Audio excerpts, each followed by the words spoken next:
Nightbeat.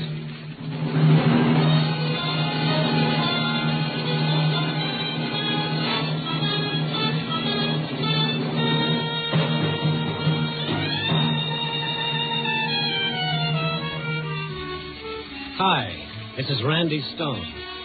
I cover the Nightbeat for the Chicago Star. Stories start in many different ways. But tonight's story began when one man tried to destroy another with the strangest weapon of all, darkness.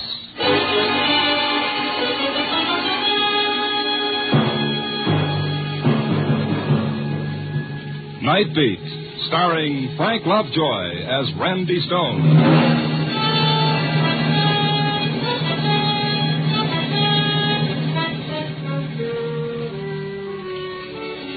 When your job is to walk into the darkness and discover what makes a city tick, you pick up some mighty strange friends. The winos dreaming of a muscatel paradise in cold, dark doorways. The petty larceny boys with their fast deals. The painted little dames defying the world with their brassy laughter. The homeless, the hopeless. In the city, night is for the lost. And sometimes you feel a hunger to be with someone of the everyday world, some nice, well-adjusted soul who's got a reason for waking up tomorrow morning. I guess that's why I dropped in to see Bessie Chatfield tonight. Bessie's a little gray-haired librarian who has charge of a small storefront library on Huron Street. No one around this time of night but Bessie and a young fellow in a gray raincoat alone at a reading table. Mr. Stone. Well, we haven't seen you, in such a long time. Well, since Forever Amber, you haven't had the kind of high-type literature that interests me. And when you finally do drop in, look what time you get here. 10 o'clock. Right when I have to go over and start turning out the lights. I timed it that way so I could get you behind those bookcases, away from that fellow with the reading desk. Well, I'm afraid your timing is about 35 years off, Mr. Stone. These light switches. Why do they always put them up so high? Aren't you going to tell that fellow it's time to go home? This is the way we tell them. We flick off the lights and then flick them on again. First off, like this. No, don't do that. No! What? Turn the lights on quick. Let me handle him.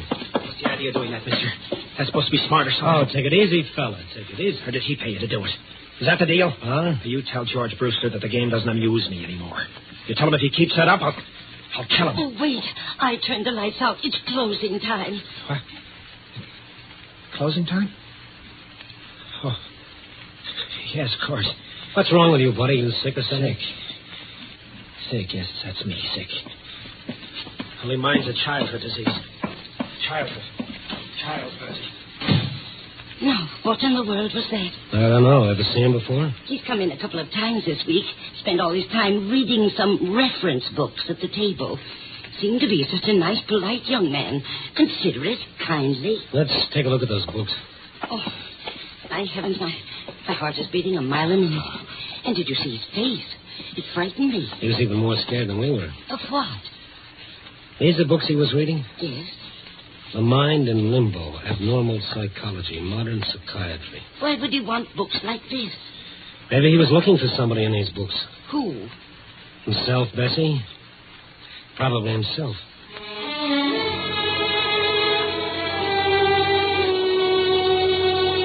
Bessie was pretty upset, so after she locked up for the night, I started walking her toward the elevated station over on Lake Street.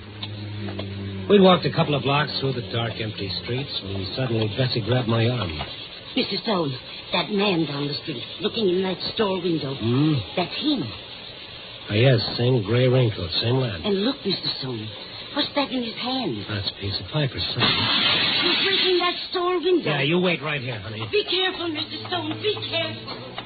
The fellow was reaching through the broken window glass for whatever it was that had struck his fancy. He heard me coming and turned toward me.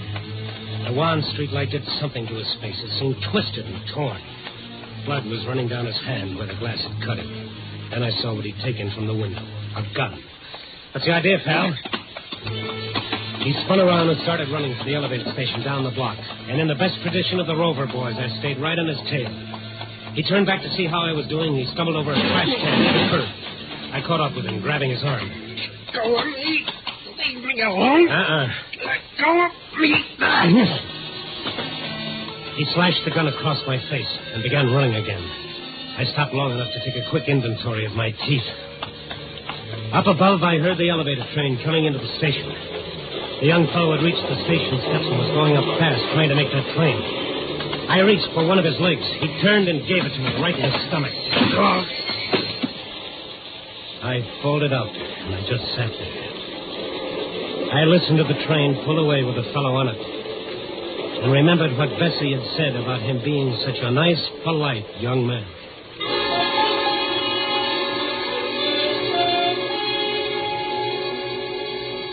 After a while, I began to feel somewhat human again.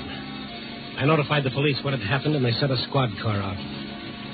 After they left, I remembered something, a name this nice, polite young man had been throwing around. George Brewster. I found a phone book in a cigar store. There were 3 George Brewsters. The first number didn't answer. I tried the second. Hello? I'd like to speak to George Brewster. Well, he's not in right now. Is there any message? Who is this? I'm his sister. Is anything wrong? Well, if this is the right George Brewster, something is wrong. Is there any reason why a young fellow should want to kill your brother? Oh, that would be Morrison. Oh, I warned George. Morrison, huh? Tom Morrison. Where does he live? Our old apartment, 612 Hamlin Avenue. What makes you think he wants to kill George? Well, this character broke into a store tonight and stole a gun. I sort of think he had your brother in mind when he did it. Oh, no. What am I going to do? Well, lady, I know what I'm going to do. As fast as I hang up and get another nickel into this phone, I'm going to call the police. Oh, I feel so bad. It's not really Morrison's fault, poor man. Oh, no. He's just a prince of a fellow. Goodbye, lady. I've got to make a call. But then it turned out that I didn't have a nickel. And on the way to the counter for change, I started wondering why the sister of the man he was going to kill felt sorry for Morrison. And why Bessie thought he was such a sweet character. And, well, the night was young, and 612 Hamlin Avenue couldn't wait, and I could call the cops later.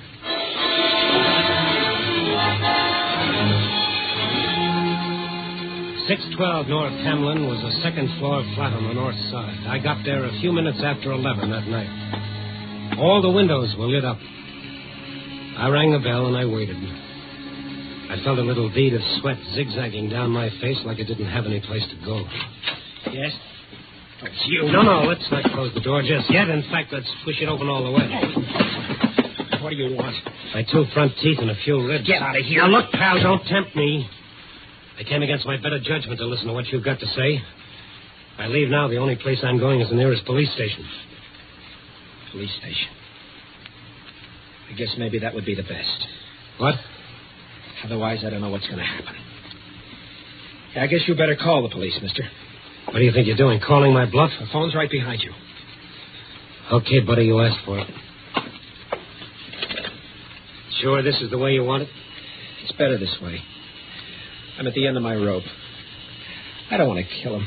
George Brewster? Yes, George Brewster. I know how it'll end if he doesn't stop. Stop what? Call the police, mister. You'd be doing me a favor. Since when have I got to do you favors? Well, why aren't you calling?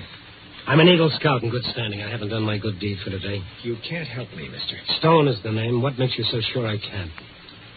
Thanks for even wanting to. After that bad time I gave you. Bad time? That's the understatement of the year. Well, I was panic-stricken. You got me half crazy. Well, what have you got to lose if you tell me about it? No. Okay. Wait. I don't know. I'm like a drowning man grasping at straws. Look, maybe if you talk to Brewster, told him what he's doing to me, maybe he'd leave me alone. Well, you never can tell. But I'd have to know what I'm talking about. It's quite a story, mister. These lights. Look at them. Bright as the sun, aren't they? Lamps. Overhead chandeliers. Look at them. I'd hate to see your light bills. Like some men need drugs. That's how I need these lights. Come again? My sanity depends on it. My very sanity. On these lights? It's a sickness. You've even got a name for it. Noctophobia, it's called. Fear of darkness. Fear of darkness? That's for kids. No, I take that back. I'm sorry. Don't be. I quite agree. Kids. Or neurotic women. But in a man of my age, it's quite ridiculous. Only when the day starts drawing to a close, when the night starts crowding in. Have you been to a doctor? Sure, I've been to doctors. They tell me I shouldn't feel too badly. Plenty of people with my trouble. A hangover from childhood. An illness. Like heart trouble is an illness. I'll take the heart trouble. Maybe you haven't gone to the right kind of a doctor. Maybe psychiatry could help you. Nothing's going to help me. George Brewster's going to see to that. What about this, Brewster? He's trying to destroy me. With the strangest weapon of all. The strangest weapon of all? Yes. His weapon is the night.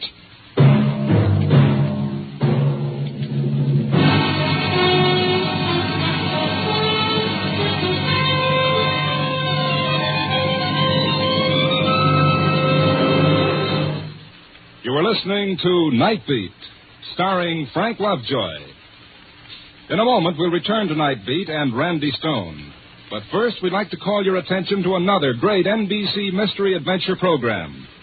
Every Sunday, you'll want to hear the exciting new Christopher London series with screen actor Glenn Ford in the title role.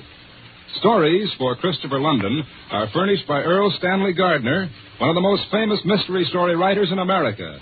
There is no doubt about the greatness of Gardner's stories, and with the superb acting of Glenn Ford, Christopher London should be must-listening for every mystery fan. Make a listening date now to hear the exciting adventures of Christopher London every Sunday over most of these same NBC stations. And now, back to Frank Lovejoy as Randy Stone in Nightbeat.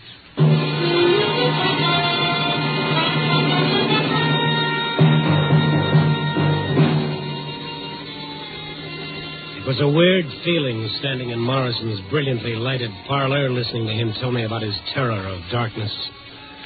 A sturdy, healthy-looking man trapped by a childhood nightmare. I felt guilt listening to him like I was eavesdropping into a dark corner of his mind that was nobody's business but his own. And yet he had to tell me because he needed help. Because George Brewster was using Morrison's fear to destroy him. I was sent to Chicago by our company to replace Brewster, Stone. Till he found out why I was here, he couldn't do enough for me. He even got me this apartment. Greater love has no man. Then he found out what the setup was. He changed fast enough. How did he find out about this fear of yours? Well, I'm telling you how. The other night, the two of us were working alone in the big vault down at the office, working on some old account or other. The overhead light, it blew out. Uh-huh. Well, it was so sudden, I couldn't help myself. I tried to keep calm, but... Well, it's like something tearing me to pieces inside. I couldn't breathe. I couldn't... Finally, I had to run. So he found out... No, he wasn't sure, but it started him thinking. Yes, I see. Next afternoon, he came over to my desk. He was jovial, friendly, like he'd been in the beginning. Saying we'd been at each other's throats long enough. Inviting me to have dinner with him that night. Right from work, we went to his favorite spot on the north side, a place called the Catacombs. I began feeling uneasy the moment I entered.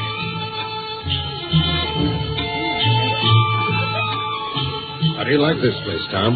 That's okay. It's fine. It's been a favorite of mine for years. One spot in particular, the wine cellar. How do you feel about wine? Oh, I like it all right. Come along with me. I'm a wine man from way back.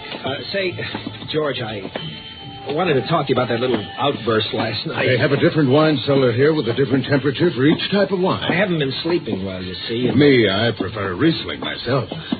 Well, here we are. Huh? At the white wine cellar. We'll select our own brand for our supper. Here, I'll open the door. Yeah, this is a privilege only an old customer like me can get away with. Come on. Dark down there. That's why they've got this candle here on the ledge. Got a match? Why, A match, Tom. Yeah. Here. Okay. I'll get this candle going. Good. Now, let's go downstairs. George, you think we should do this on our own? Done it hundreds of times. Been coming here for the last 10 years. Well, now let's go down these stairs. Careful. Yeah. George, I was explaining about last night. Candle casts funny shadows, doesn't it? You notice how cool it is? 20 feet below street level here. Look, I want to talk about last night. I don't want any misunderstanding. Huh? It's just that I've been working pretty hard. Look, Tom. Will it make you feel better if you showed me you're not afraid of the dark? Okay, you can show me. I'll blow out the candle. What are you trying to prove, Brewster? Nothing at all. It's your idea. Where are those matches I gave you? You gave me some matches? Well, I must have lost them. It's not going to work, Brewster. I'm not insane, you know. I can stay down here until you're quite satisfied. Funny, isn't it, about the darkness? The way it seems to close in on you. The way you start thinking you can't breathe. I know, I can see how someone could... What's the matter, Tom? This is ridiculous. Something so suffocating about a dark room. Stop it. Stop it. Only the heavy, smothering blackness. Stop it. Where are you going, Tom? Anything wrong? Anything wrong? Anything wrong? Ran out of that cellar like a kid scared to death, Stone. That was a rotten thing for him to do. Well, he's fighting for his job, Stone. He's not too young anymore. He can't start all over again, so he'll do anything. Oh, great. I'm sure he's told the people down at work. I'm sure they're all laughing at me behind my back. You don't know what that does to me. I can imagine. Today I found a new desk lamp on my desk, courtesy of George Brewster. Every day, something like that. Did you ask him why he's doing it? He won't admit he's doing anything. Says it's all my imagination.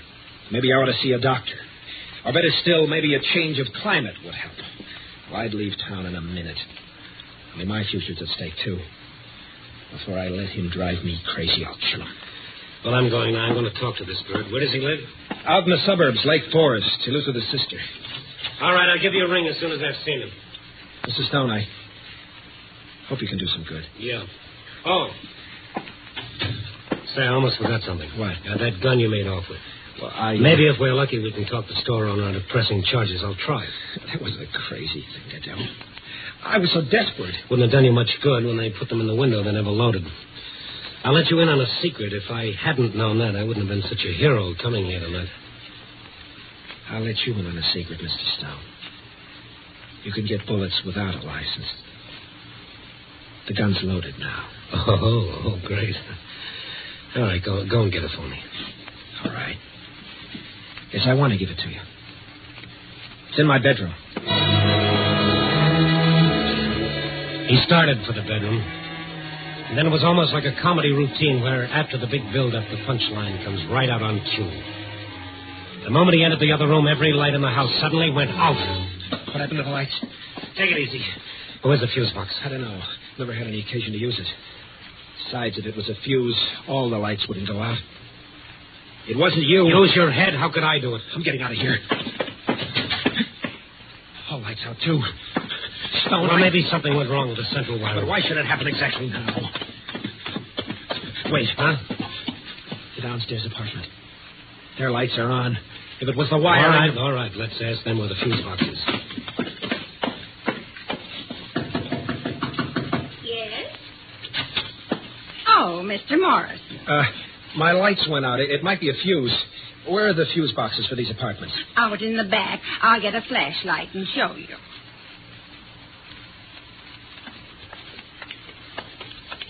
Here we are. The fuse box is right here below our meters.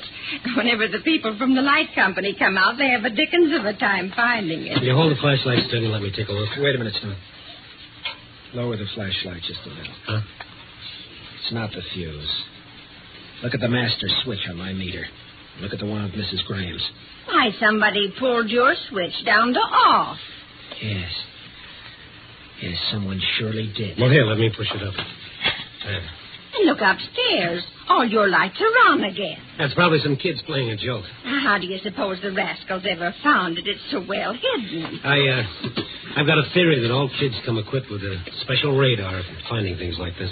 Mrs. Graham, tell this gentleman who used to live in my apartment before I did. Why, Tell him. you know. He even got the apartment for you. Your friend, Mr. Brewster. But what is that? Tom, that doesn't prove he did it. For me, it does, Stone. For me, it does.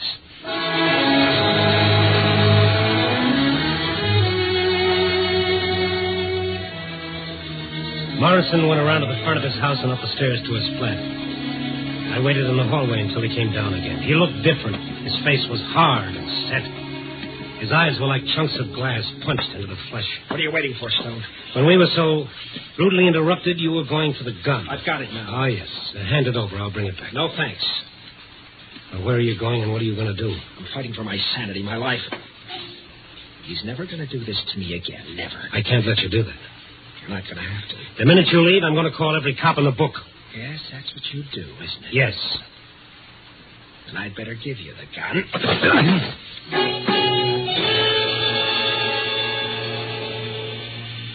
This could become habit-forming. I dropped to my knees in the hallway, and then the hallway subdivided like something under a microscope, and there were 2 hallways, and then there were 4. And then everywhere I looked, there were hallways. Morrison tried to push me aside and get by me, only it was a whole circle of Morrisons. I grabbed at his legs to hold him back, and it was like grabbing at a centipede. Then all the Morrisons in all the hallways brought all their guns down on my one poor head. And that was it, brothers and sisters, that was it. Feeling better, Mr. Stone? Oh, if I felt any better, I'd call an embalmer. Oh, what a business. I heard a commotion, and I came out, and you were lying here. Oh, is this my head or is it a cantaloupe? Oh, how did it happen, and where's Mr. Morrison? Oh, Morrison, yes. How long ago did you hear this commotion? Oh, just a couple of minutes ago. You came out of it real fast. Yeah, I've got an iron constitution. Have you got a phone? Well, yes, but don't you think you Come better... on, lady. Grab my head, put it back on nice and neat, and let's get to that phone.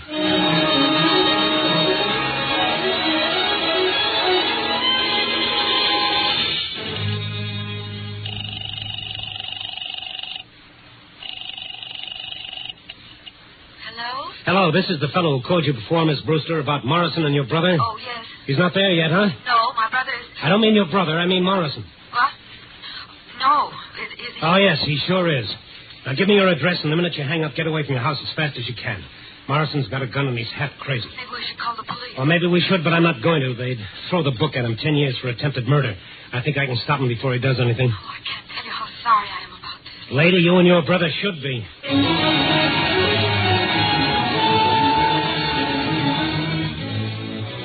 The cab got me out to their Lake Forest house in less than 20 minutes.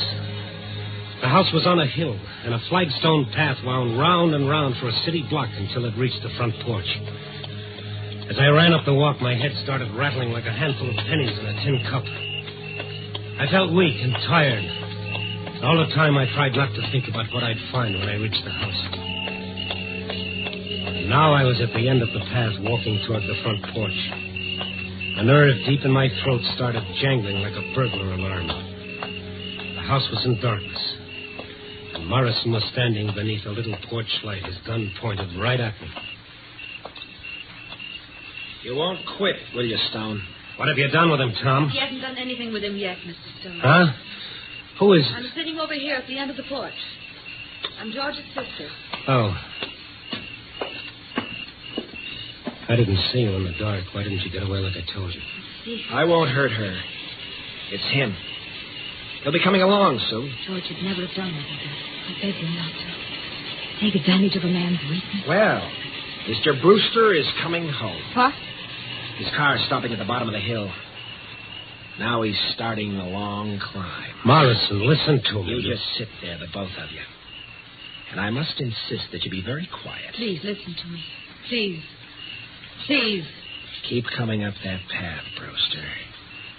It's a long, long way. You must listen to me. Morrison. You don't know what you're waiting doing. near the porch light, the gun in George his hurt hand. you. You shouldn't have done that. Far below the small What figure you're of doing George is Brewster so making a long, slow You climb. realize that you're going to kill George because he found out about you here. But don't you see, George is afraid, too. Of bigger things. Of being 53 and seeing his whole life going down. Brewster the had drain. stopped at the first landing to That's catch why his he breath. hurt you. Now he was climbing up the path again. He was fighting. Maybe 100 steps from his death. I found myself counting steps. Why are you afraid of the darkness? Don't you see? If you weren't afraid, George couldn't hurt you anymore. Please, listen to me. Keep your voice down. If you try to warn him, you both die, too. Keep coming, Brewster. Yes, he kept coming. No more than 70 steps now. What is there to fear about the dog? The girl's voice going on and on. Nothing. Brewster getting closer. All it does is hide the world. Less than 50 steps now. 40 steps. 30 steps. If you believe in God, if you believe in your own soul, how can you fear the night? What is there in the darkness that can hurt you? There's such peace in the darkness. After the heat of day is gone, the rush, the tumult, the struggle, you can breathe easy again. You can let the tightness inside unwind. He's almost closer. Listen to me. Please listen. It's not going to work, Miss Brewster. I'm going to try and... Wait. Miss Brewster. Stay where you are, Miss Brewster. No. You must see me in the light. I tell you, stay where... Tom. Look at her. I didn't realize. I'm not afraid. What right have you to fear? Julie, is that you on the porch? What right have you to fear, Mr. Morris? What right? Oh, what a long time. Must be getting old. Well, what are you doing here, Morrison? And who's this? Oh, don't mind me. I just came along for the ride. What's this all about? I just came to say goodbye, Brewster. You're leaving? Yes. I'm going back and tell them you've done a good job here. It's not fair to replace you after so many years. You're sure nobody scared you away, Morrison? Look at him, Brewster. Does he look like he's afraid?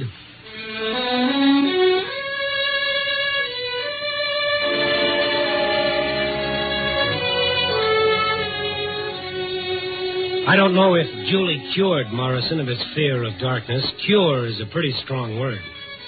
But maybe she helped. I kind of think so. I do know this. It's going to be mighty hard for Tom to fear the darkness, knowing Julie is not afraid. But neither Tom nor I will ever forget what we saw as the porch light lit up her face. Julie Brewster, who did not fear the darkness, was blind.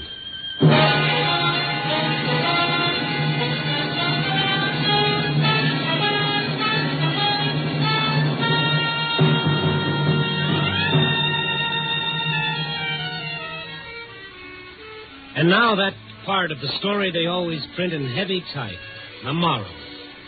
And don't smile so indulgently. Morals are very nice things. Some of my best friends have morals. You know, seriously, Julie's whole life is a moral in itself. And trying to top it is like trying to follow Al Jolson with a Mammy song. The best you can do is tip your hat to the fellow who wrote, "Out of the night that covers me, I thank whatever gods may be for my unconquerable soul." He must have had someone like Julie in mind. Well, 4 o'clock in the morning, stale cup of coffee, a tired sandwich, and a story to dictate, and I worry about my unconquerable soul. Ah, me. Give me a rewrite.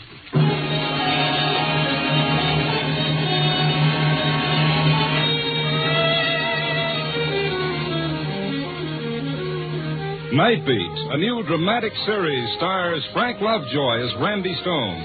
Nightbeat is written by Larry Marcus and directed by Warren Lewis. Music by Frank Worth. Listen next week at this same time and every week as Randy Stone searches through the city for the strange stories waiting for him in the darkness. The stories that come out of the shadows to find their way into Nightbeat.